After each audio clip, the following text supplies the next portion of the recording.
for me to link up, the knowledge of what needs to change and needs to change drastically in the way we use energy, and sort of live right through here the largest oil spill in the Midwest, I think it really has motivated me personally to become more active on my own.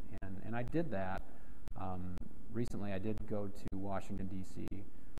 And sit in front of the White House to make a statement about tar sands and about the Keystone XL pipeline.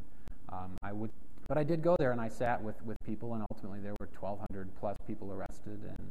And today, on this day, we know that there's a decision that's been delayed on the Keystone XL pipeline, and whether or not the pipeline goes through, time will tell.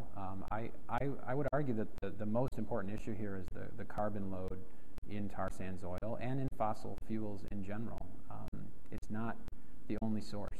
We've made energy choices for 100 years plus that have gotten us where we are today, and we can't keep shooting ourselves in the foot by choosing these heavy carbon sources and using the atmosphere as a dumping ground for that carbon, and pretending that there's no problem, and trying to dismiss science with politics, I think, is ridiculous. So having, again, personally experienced the oil spill here in my backyard in the watershed I care about, I think it's kicked up my level of urgency and activism in that way, and I don't intend to slow that down. I think that working in the climate front is really important.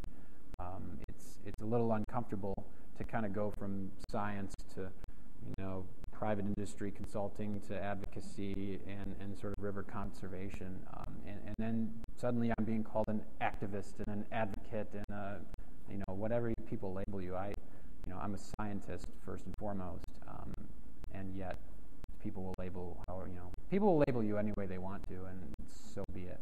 I think the facts are there, and there aren't enough people paying attention to those facts on the sort of the climate change front.